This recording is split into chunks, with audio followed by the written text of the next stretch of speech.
مساء الخير، ازيكم عاملين ايه؟ يا رب تكونوا بخير. النهارده هنعمل مع بعض الفراخ المشوية في الفرن. يعني لو انت مش عندك شواية بالكهرباء او شواية بالفحم، هنقدر ان احنا نعمل الفراخ المشوية في البيت وفي الفرن وبكل سهولة وبتتبيلة، مع انها بسيطة بس طعمها قوي جدا، وهناخد طعم زي اللي بنجيبه من بره، بل احسن وانضف كمان. اهم حاجة في الفراخ المشوية وزن الفراخ ما يكونش كبير قوي، علشان ان هي تستوي كويس قوي بدون ما تنشف من جوه. وهقول لكم ازاي كمان ان هي تحافظ على طراوتها من جوه. نضفنا الفراخ كويس جدا جدا وحطيناها في محلول النقع، ملح، ليمون، ورق لورا، كمان ممكن دقيق، اي حاجة ان هي تطرد اي ريحة من الروايح، يعني الزفارة او كده في الفراخ. بعدين نشفناها كويس جدا جدا، وهنبدأ ان احنا نعمل فيها فتحات بالطول، علشان طبعا التتبيلة توصل لكل قطعة من الفراخ. واهم مكان طبعا التتبيلة لازم توصل فيها هي الصدر، لانها طبعا بتكون تخينة، ويكون صعب جدا ان التتبيلة توصل فيها بدون ما احنا نعمل فيها فتحات. بعد ما احنا شرحناها زي ما انتوا شايفين كده، واهم حاجة ان احنا نحافظ على الجلد بتاع الفرخة، علشان هو ده اللي هيخليها تكون طرية ومقرمشة من بره. حطيت هنا عصرة ليمونة على الفرخة، علشان طبعا الليمون انتوا عارفين ان هو بيخلي الحاجة طرية جدا جدا، يعني اللحمة او الفراخ.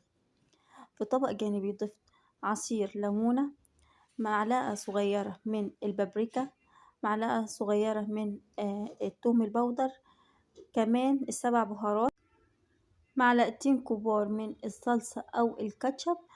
انا طبعا ما كانش عندي غير هي معلقه واحده بس، فضفتها. لو انتوا عندكم زياده ممكن تضيفوا الرشه من الفلفل الاسمر، كمان معلقه صغيره من الملح بس مليانه، وعلبه من الزبادي، لان الزبادي طبعا هو اللي بيخلي الفراخ تكون طريه جدا. 3 معالق كبار من الخل، وكمان 3 معالق او 4 معالق من الزيت، ويفضل ان هو يكون زيت زيتون. طبعا لو مش متوفر زيت الزيتون ممكن نستبدله بزيت نباتي عادي. هننزل بالمكونات دي بقى على الفرخة، وكمان التتبيلة دي ممكن تكفي فرخة كمان. اهم حاجة بقى ان احنا نخلي التتبيلة تدخل في كل منطقة في الفرخة، في الفتحات اللي احنا عملناها، وكمان تحت الجلد. اهم حاجة ان الفرخة تتغلف كلها بالتتبيلة دي، علشان هي اللي هتدينا الطعم القوي.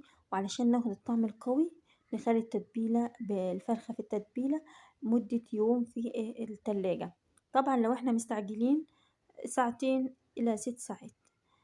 علشان بقى ناخد فراخ طرية من جوه ومقرمشة من بره، هنحط في الصينية بتاعة الفرن شوية مية مغلية، ونحط الفرخة على الشبكة.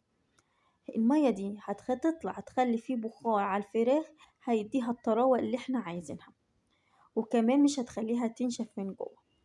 بعد ما بتستوي بنشغل الشواية، بتاخد الوش الجميل ده، طبعا علشان ناخد ريحة الفحم المميز.